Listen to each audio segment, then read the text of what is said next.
स्वागत है दोस्तों आपका geography with Wasim Ahmad channel में।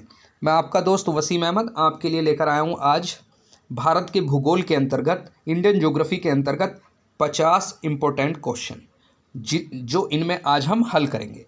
ये खासकर पीजीटी, टीजीटी और डीएसएसबी ग्रेड फर्स्ट सेकेंड इन एग्ज़ामों में के लिए बहुत ही महत्वपूर्ण है। आपको ध्यान रखना, फैक्चुअल प्रश्न है और सीधे पूछे जाते हैं, ये आपको ध्यान रखना है। तो पढ़ेंगे आज हम पहला प्रश्न, निम्न नगरों में से कौन सा कर्क रेखा के निकटतम है। ये आपको ध्यान रखना है। 4 नगर दे रखे हैं आपके, कौन सा निकटतम है, तो इसका आंसर है आपका कोलकाता। ये आपको ध्यान रखना है। दूसरा प्रश्न है, भारत के निम्नलिखित नगरों में से कौन सा कर्क रेखा के करीब है, तो इम्फॉल, अगरतला, रायपुर। तो इसमें आइजोल आपके कर्क रेखा के करीब है। उसके बाद अगला प्रश्न देखते हैं अब। तीसरा प्रश्न, भारत विस्तृत है कितने अक्षांश से कितने अक्षांश के बीच, तो 37-17, 37-17, 37-17, तो ये सारे गलत है, तो इसका उपयुक्त में से कोई नहीं आंसर होगा। फिर चौथा प्रश्न है आपके सामने, भारत अवशिष्ट है, मतलब भारत की जो लोकेशन है वह कितने अक्षांश से कितने अक्षांश के बीच है, तो इसका तीसरा आंसर है, आपको ध्यान रखना है, 8 डिग्री 4 मिनट उत्तरी अक्षांश से 37 डिग्री 6 मिनट उत्तरी अक्षांश के बीच और 68 डिग्री 7 मिनट पूर्वी देशांतर से 97 डिग्री पूर्वी देशांतर के मध्य भारत की स्थिति है। पांचवा प्रश्न आपके लिए, निम्न जोड़ों में से कौन सा जोड़ा सही नहीं है, तो इसका डी आंसर है। आपको ध्यान रखना है, भारत में राज्यों की संख्या कितनी है, 26, बाकी ऊपर वाले तीनों सही हैं, तो 26 नहीं है। आप जानते हैं भारत में राज्यों की कितनी संख्या है, 28, ये आपको ध्यान रखना। कर्क रेखा गुजरती है, तो कर्क रेखा निम्नलिखित में से किन राज्यों से होकर गुजरती है, तो त्रिपुरा से भी गुजरती है आपकी, मध्य प्रदेश से भी, मिजोरम से भी, तो इसका आंसर हो जाएगा आपका डी। ये आपको ध्यान रखना है, क्योंकि भारत के 8 राज्यों से कर्क रेखा गुजरती, जैसे कि हम जानते हैं 23.5 डिग्री कर्क रेखा भारत के मध्य से होकर गुजरती है, जिसमें कौन कौन से राज्य आते हैं आपके, ये आपको ध्यान रखना है। इसमें राज्य आते हैं आपका जैसे गुजरात, पहले नंबर पर गुजरात आएगा आपका, दूसरे पर आपका राजस्थान, तीसरे पर मध्य प्रदेश, चौथे पर आपका छत्तीसगढ़, पाँचवें पर झारखंड, छठे पर पश्चिम बंगाल, सातवां मिजोरम और त्रिपुरा। ये आपको ध्यान रखना, 8 राज्यों से कर्क रेखा भारत की गुजरती है।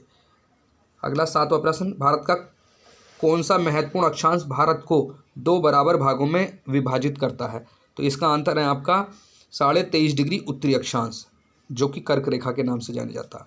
यह अक्षांश भारत के मध्य से होकर गुजरता है। 8वां प्रश्न है, भारत कितने भारतीय प्रदेशों से होकर कर्क रेखा गुजरती है, मैंने आपको बताया था अभी 8 राज्यों से होकर गुजरती है। 8 के 8 मैंने भी नाम आपको बता दिए थे। निम्नलिखित में से कौन सा राज्य कर्क रेखा के उत्तर में स्थित है, तो कर्क रेखा के उत्तर में भारत का कौन सा राज्य स्थित है, ये आपको ध्यान रखना है, तो इसमें आपका मणिपुर राज्य कर्क रेखा के उत्तर में है। 10वां प्रश्न आपके सामने, निम्नलिखित नगरों में कर्क रेखा के निकटतम दूरी पर स्थित, मतलब निकटतम दूरी पर स्थित नगर कौन सा है, आपका गांधीनगर। ये आपको ध्यान रखना। निम्न नगरों में से कर्क रेखा से निकटतम दूरी पर स्थित, सबसे कम दूरी पर स्थित कौन सा है, गांधीनगर। ये आपको मैंने बता दिया।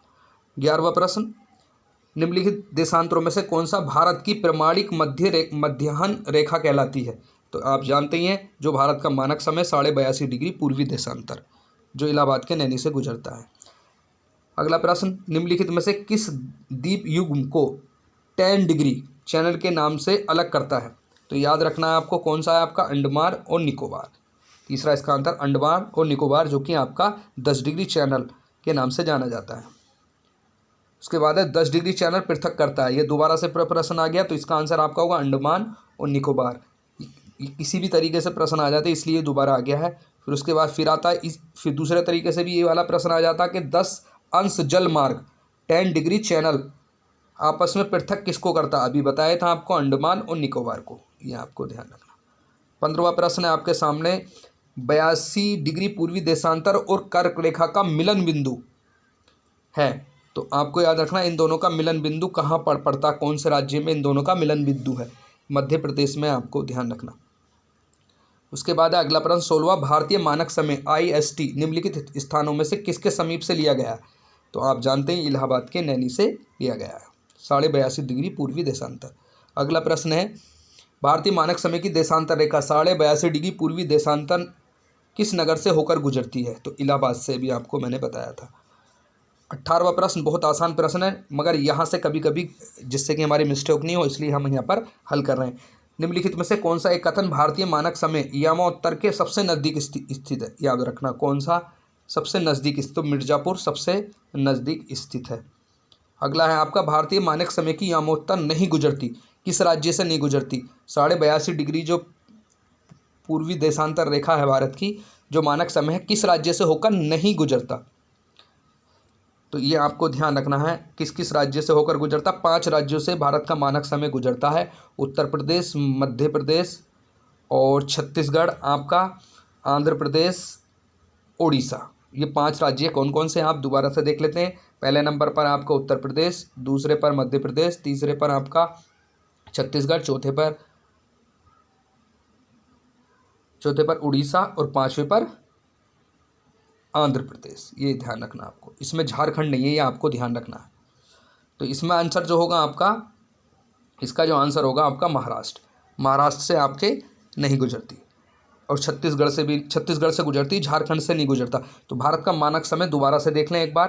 पहले नंबर पर आपका जो मानक समय, एक तो यूपी से गुजरती है आपकी, एमपी मध्य प्रदेश से, और एक ही छत्तीसगढ़ से आपकी, एक आंध्र प्रदेश से आपकी, और एक राज्य आपका उड़ीसा से। ये आपको दिखना, इन 5 राज्यों से भारत का मानक समय 82.5 डिग्री गुजरता है।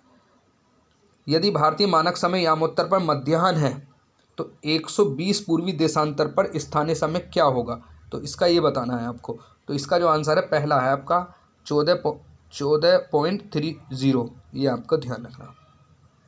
21वां प्रश्न, यदि अरुणाचल प्रदेश में त्रिप में 5 बजे प्रातः IST पर होता है तो गुजरात के कांडला में सूर्योदय किस समय होगा? तो 2 घंटे का अंतर है, आप जानते ही हैं। तो वहाँ अरुणाचल प्रदेश में अगर जो 5 बजेंगे तो यहाँ पर कितने बजेंगे आपके कांडला में? गुजरात में पश्चिम में है 7। उसके बाद अगला प्रश्न, 9 डिग्री चैनल, जैसे 10 डिग्री था ऐसे 9 डिग्री चैनल किन के बीच पड़ता है आपके? ये आपका पड़ता है कवारत्ती और मिनिकॉय के बीच। यह आपको ध्यान रखना, कवारत्ती और मिनिकॉय के बीच। अगला प्रश्न है, निम्नलिखित में से कौन सा मालदीव के साथ भारत की समुद्री सीमा बनाता है? निम्नलिखित कौन सा मालदीव के साथ जो बनाता है आपकी सीमा बनाता है? तो ये आपको ध्यान रखना है, इसमें है 8 डिग्री चैनल। उसके बाद 24वां प्रश्न आपके सामने, पटना का स्थानीय समय क्या है? वही है जो भारतीय मानक समय है, ये भी ध्यान रखना, ये इसका पहला आंसर है। 25वां प्रश्न, भारतीय प्रमाणिक समय IST और ग्रीनविच GMT के में कितने समय का अंतर है? तो इसमें ये गलत है सारे के सारे, आपको ध्यान रखना। 5.5 घंटे का अंतर है, ये आपको ध्यान रखना। कितने का?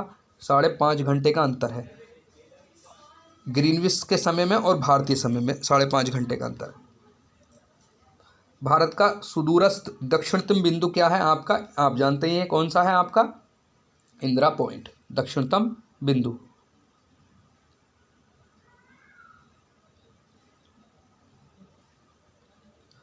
उसके बाद देखते हैं अगला प्रश्न, भारत में सबसे पहले निम्नलिखित में से किस राज्य में सूरज दिखाई देता? आप जानते हैं अरुणाचल प्रदेश में दिखाई देता। 28वां प्रश्न, भारत के राज्यों का निम्नलिखित में से कौन सा एक युग्म पूर्वी और पश्चिमी राज्यों को इंगित करता?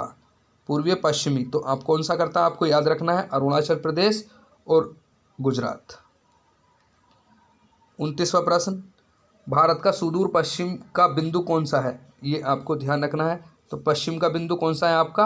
68 डिग्री पश्चिम को, 68 डिग्री 7 मिनट पश्चिम गुजरात में, नहीं सॉरी, इसमें है आपका आंसर 68 डिग्री 7 मिनट पूर्वी में गुजरात में। इसका तीसरा आंसर है आपको, क्योंकि पूर्वी देशांतर है ना कि पश्चिमी, इसका तीसरा आंसर होगा। 30वां प्रश्न आपके सामने है, गुजरात के सबसे पश्चिमी गांव और अरुणाचल प्रदेश के पूर्वी छोर पर स्थित वलांग के समय में कितने समय का अंतर है? 2 घंटे का अंतर है, आपको ध्यान रखना। 31वां प्रश्न आपके सामने, भारत ने नई शताब्दी के सूर्योदय की पहली किरण निम्नलिखित में से किस देशांतर पर देखी जाती है? तो यह आपको ध्यान रखना है, 92 डिग्री 30 मिनट पूर्वी देशांतर पर। अगला प्रश्न है, एक कथन है, ये कथनों को आपको पढ़ना, सीधा मैं इसका आंसर बता देता हूँ। इसका पहले वाला तो ये सही नहीं होगा। जबलपुर की देशांतर रेखा इंदौर और भोपाल के देशांतर के बीच है, ये दोनों सही हैं। तो इसका आंसर हो जाएगा आपका सी। 33वां प्रश्न 33, सिक्किम से गुजरने वाली अक्षांश रेखा निम्नलिखित में से किस एक से होकर गुजरती है? जो सिक्किम से गुजरने वाली अक्षांश रेखा, पंजाब, राजस्थान, हिमाचल प्रदेश, जम्मू कश्मीर। तो राजस्थान से गुजरती, इसका आंसर ये है। 35वां प्रश्न, भारत का सुदूर दक्षिण में स्थित इंदिरा पॉइंट निम्नलिखित में से कहाँ स्थित है? तो आपको एक कहाँ है, आपको ध्यान रखना है, बड़ा निकोबार में स्थित है। रेड क्लिफ रेखा किन दो देशों के बीच है? भारत और पाकिस्तान के बीच स्थित है, आपको ध्यान रखना है। उसके बाद अगला है 37, निम्नलिखित में से कौन सा कथन भारत का ग्रीनविच कहा जाता है? भारत का उज्जैन, आपको ध्यान रखना है। 38वां प्रश्न आपके सामने, निम्नलिखित 4 नगर लगभग 76 डिग्री पूर्वी देशांतर पर स्थित हैं। जैसे इंदौर, सोलापुर, लुधियाना, जयपुर ऊपर दिए गए देशांतर हैं इसके। तो इसके समानांतर चलते हुए उपरोक्त नगरों का उत्तर से दक्षिण की ओर सही अनुक्रम क्या होगा? तो इसका आंसर है आपका इसका आंसर है आपका जयपुर। इसका आंसर है आपका लुधियाना, जयपुर, इंदौर और सोलापुर, याद रखना आपको। इसका आंसर है आपका पहला लुधियाना, जयपुर। अनुक्रम दिखाना पहले ऊपर से, तो सबसे पहले लुधियाना आपका पंजाब में, जयपुर आपका राजस्थान में, इंदौर मध्य प्रदेश में, सोलापुर महाराष्ट्र में। ये आपको ध्यान रखना। 39वां प्रश्न, 70 डिग्री पूर्वी देशांतर रेखा भारत के किस नगर से गुजरती है?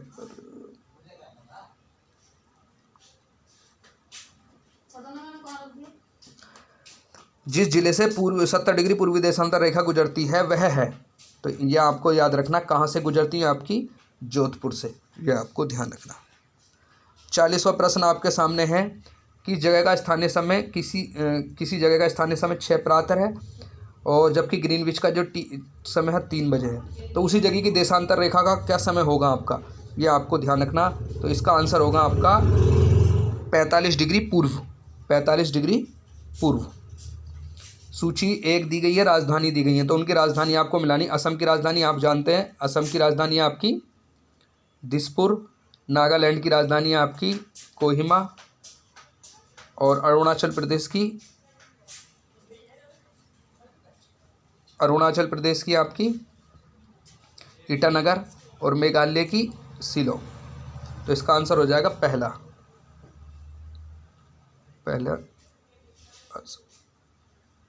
पहला आंसर हो जाएगा। ये आपको ध्यान रखना।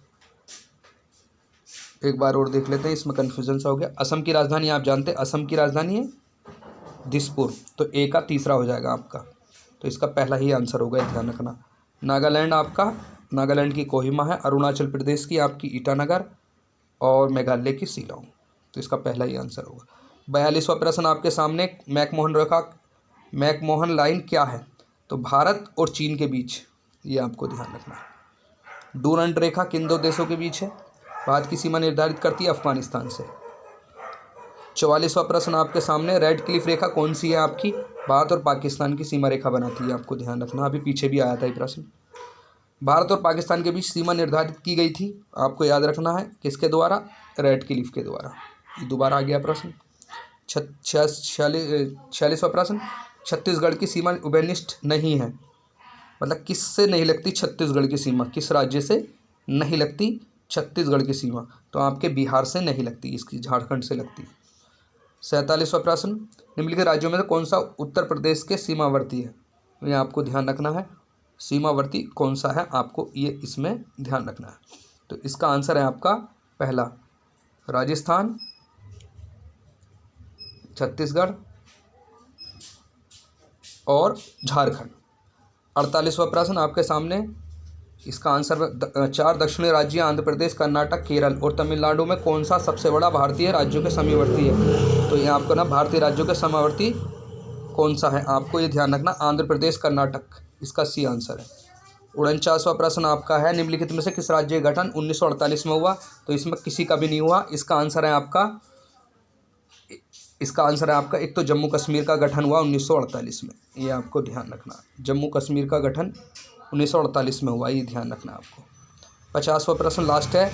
1953 में आंध्र प्रदेश राज्य अलग राज्य बना, तब उसकी राजधानी कौन सी थी? करनूल थी, आपको ध्यान रखना। तो ये करनूल इसकी राजधानी थी। तो ये बहुत ही महत्वपूर्ण प्रश्न आपके लिए। मिलते हैं हम अगले वीडियो में।